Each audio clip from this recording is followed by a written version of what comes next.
Préstamos y sobregiros bancarios según auditoría.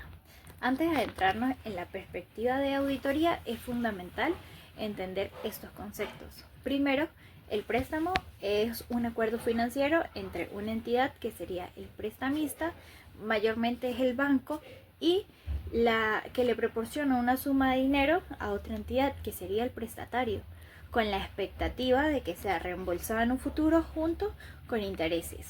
Por otro lado, el sobregiro bancario ocurre cuando se realiza una retirada de una cuenta bancaria que excede el saldo disponible. En esencia, esto es un préstamo a corto plazo que el banco le otorga al cliente. La auditoría de préstamos y sobregiros bancarios es crucial para garantizar la identidad financiera de una entidad. Los auditores examinan detalladamente los procesos y registros relacionados con los instrumentos para verificar, primero, la existencia y validez de estos préstamos y sobregiros que realmente existan y que sean contabilizados correctamente. Segundo, los derechos y obligaciones, que los derechos legales sobre los préstamos otorgados y que se cumplen las obligaciones contractuales de los préstamos recibidos y los sobregiros utilizados. Tercero, la valoración. Se verifica que estos préstamos y giros bancarios estén valorados de acuerdo con los principios contables y generalmente aceptados. Y por último sería la revelación, que se asegura que la información sobre préstamos y sobre giros se presente de manera clara y completa en los estados financieros. Los auditores suelen prestar especial atención a los siguientes aspectos. Primero, en la documentación. Revisan que los contratos de préstamos, los acuerdos de sobregiro y otra documentación relevante para verificar los términos y condiciones. Segundo, la clasificación de créditos. Se evalúa si la entidad ha clasificado adecuadamente los préstamos según su riesgo de incumplimiento. Tercero, provisiones para créditos incobrables. Se verifica si las provisiones establecidas son suficientes para posibles pérdidas por préstamos impagados. El control interno. Se evalúa la efectividad de los controles internos diseñados para prevenir y detectar errores o fraudes relacionados con préstamos y sobregiros. El cálculo de intereses. Verifica los intereses se calculan y registran correctamente. Los objetivos principales de auditar préstamos y sobregiros son, primero, detectar fraudes. Identificar posibles fraudes como la creación de préstamos ficticios o ocultación de sobregiros. Por número 2, evaluar la gestión de riesgos y evaluar cómo la entidad gestiona los riesgos asociados con los préstamos y sobregiros. Por tercero, verificar la conformidad con las normas, asegurarse de que los préstamos y sobregiros se contabilicen y presenten de acuerdo con las normas contables aplicadas. Y por último, emitir una opinión que sería sobre si los estados financieros presentan razonablemente la situación financiera de la entidad en lo que representa a los préstamos y los sobregiros. Una auditoría exhaustiva de préstamos y sobregiros puede ayudar a la empresa a mejorar la gestión financiera, identificar áreas de mejorar en los procesos de préstamos y sobregiros, reducir los riesgos de pérdida por préstamos impagados o errores contables, aumentar la confianza de los inversores demostrando la solidez financiera que tiene la empresa y cumplir con las regulaciones bancarias y contables aplicadas. En resumen, la auditoría de préstamos y sobregiros es una parte esencial de la evaluación financiera de una empresa. Al garantizar la exactitud y la fiabilidad de la información relacionada con estos instrumentos, los auditores atribuyen a la toma de decisiones informada por parte de los usuarios de estos estados financieros. Cuentas por pagar. Las cuentas por pagar son simplemente las deudas de una empresa que tiene con sus proveedores por bienes o servicios adquiridos a crédito. Estos pueden ser desde proveedores de materia prima hasta empresas de servicios públicos. ¿Por qué es importante una auditoría de cuentas por pagar? Es esencial por varias razones. Primero, la verificación de la información financiera. Se asegura de que la información presentada en los estados financieros sobre las cuentas por pagar sea precisa y esté de acuerdo con las normas contables. Segundo, la detención de errores y fraudes. Una auditoría puede identificar errores contables, duplicaciones de pagos, pagos a proveedores inexistentes o cualquier otra irregularidad que pueda afectar la situación financiera de una empresa. También la evaluación de los controles internos. Se evalúa si los procesos y controles internos de la empresa son adecuados para garantizar la integridad y la exactitud de las cuentas por pagar. El cumplimiento normativo se verifica Que las cuentas por pagar cumplan con las leyes y regulaciones aplicables, como las normas contables locales o internacionales. ¿Por qué se revisa en la auditoría? ¿O qué se revisa en la auditoría de las cuentas por pagar? Un auditor normalmente realiza los siguientes procedimientos. Primero, la inspección de documentos, revisar factura, órdenes de compra, reportes de recepción de bienes y servicios y los registros contables. La confirmación con proveedores. Se envía una confirmación a los proveedores para verificar los saldos de las cuentas por pagar.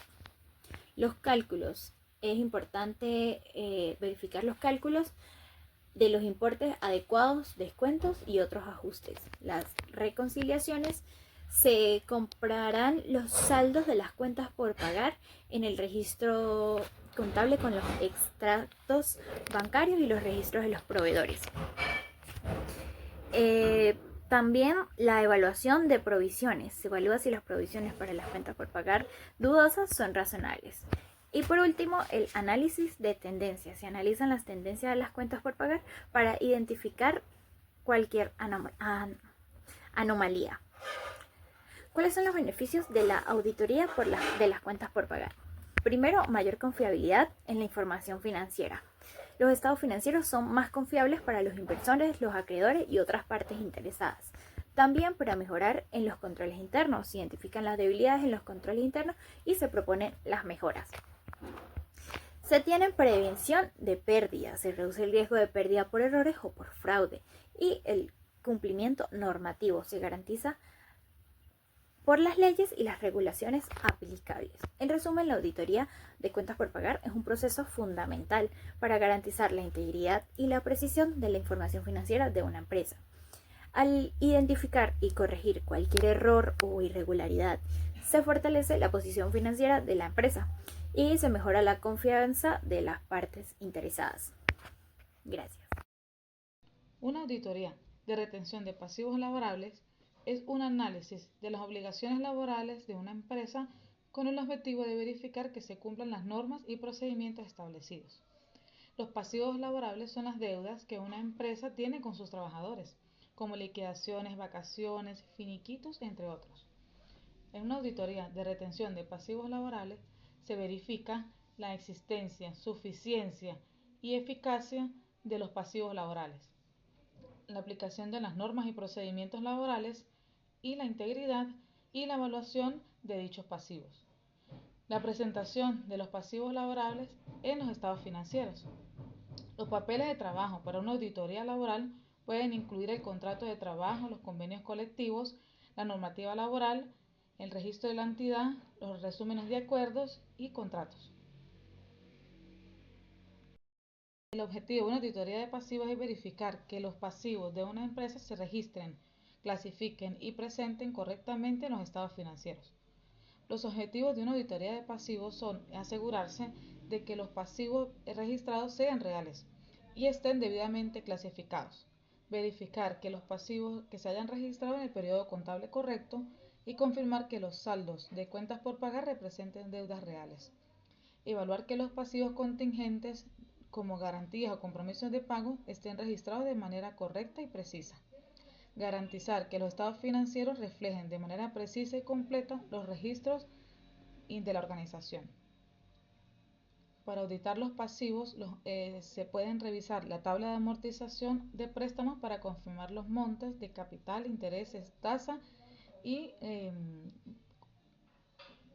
realizar las verificaciones de saldo con terceros clientes o proveedores.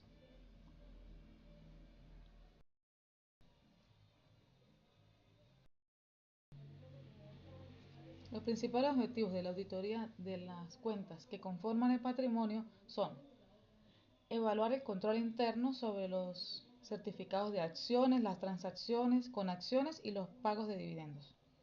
Determinar que todas las transacciones durante el año que represente la cuenta de patrimonio se verifique que fueron autorizadas correctamente. Determinar si se ha cumplido con los requerimientos legales relacionados con el capital social, utilidades retenidas y las demás cuentas del patrimonio.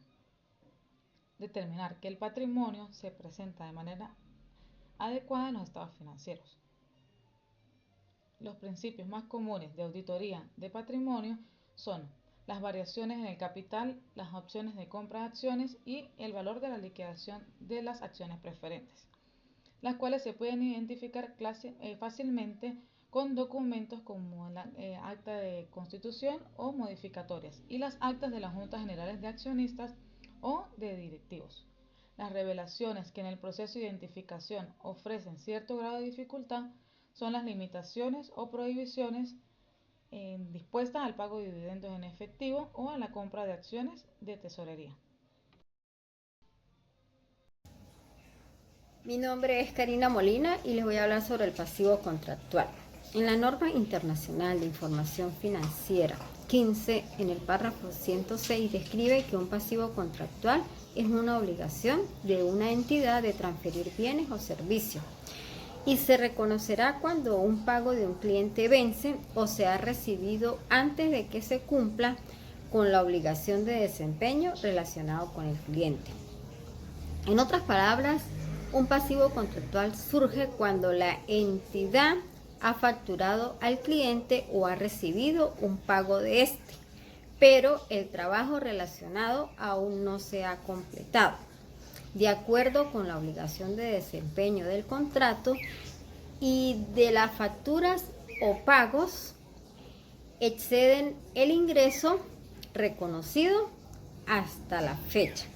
Ejemplo de pasivo contractual, entonces se puede decir que la facturación excesiva de costos y ganancias, es decir, el ingreso diferido o no devengado, así como los netos de retención por pagar.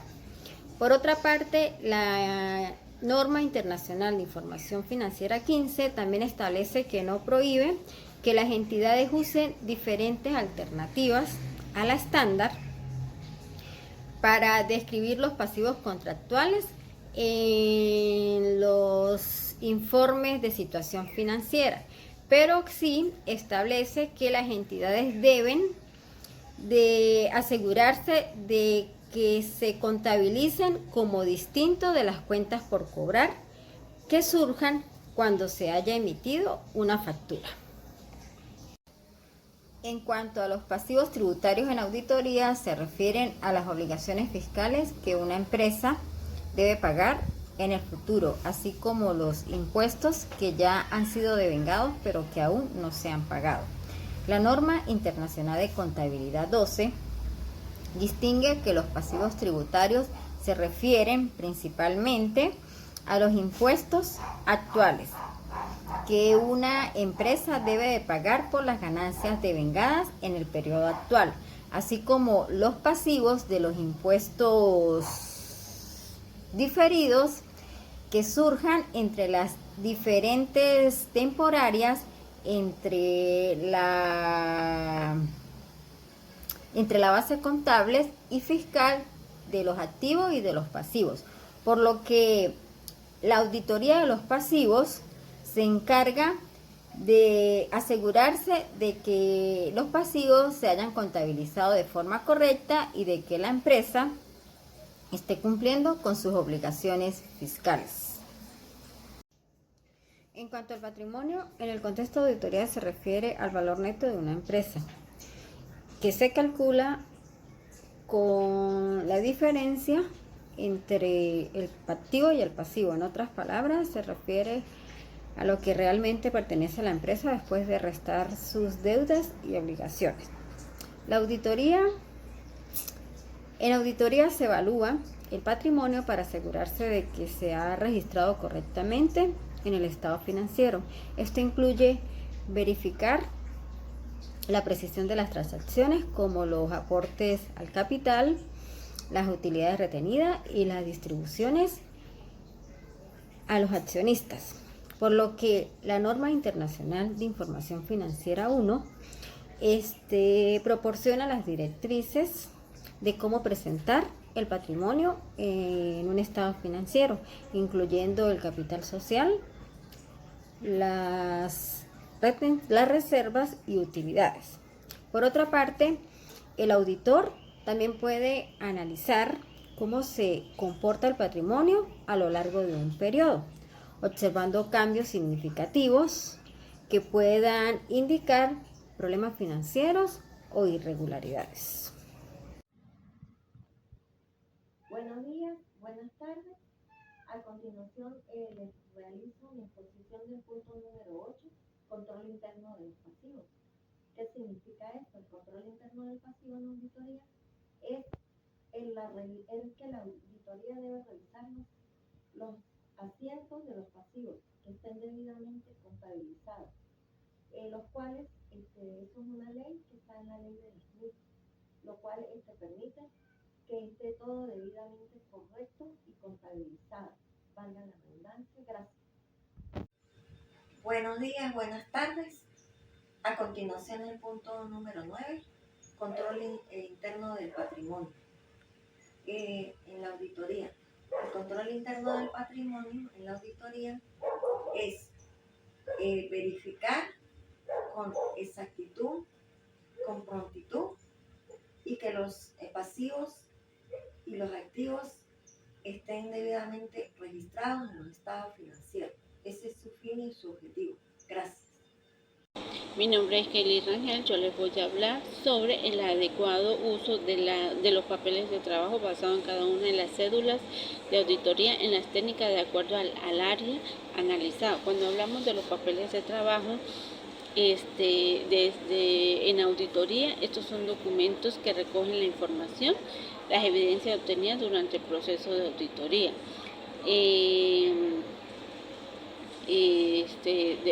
Durante el proceso de auditoría, que son también estructurados en cédulas específicas según el área analizado. Estas cédulas se clasifican también como cédulas sumarias, cédulas analíticas y cédula de hallazgo, entre otras. Todos estos papeles de trabajo incluyen también se incluyen las cédulas de auditoría financiera, que son las que detallan las transacciones y saldos contables. También tenemos la cédula de cumplimiento, que es la que evalúa el cumplimiento de la normativa. Tenemos la cédula de control interno, es la que analiza la efectividad de los controles implementados. Estas cédulas manejan también otros modelos básicos de papel de trabajo que debe llevar. El título es el nombre que se le va a dar al documento. También tenemos el objetivo, cuál es el propósito del análisis, el método, las técnicas utilizadas para la recolección de datos, los resultados de hallazgo. Son conclusiones de lo que se está auditando. También podemos decir que es importante la adecuada elaboración de estos papeles cruciales para garantizar la validez del informe de esta auditoría. Hablamos también de la NIA 230, que señala que la extensión de los papeles de trabajo es un caso de juicio profesional, por lo que es necesario y práctico documentar todos los asuntos importantes que el auditor considere.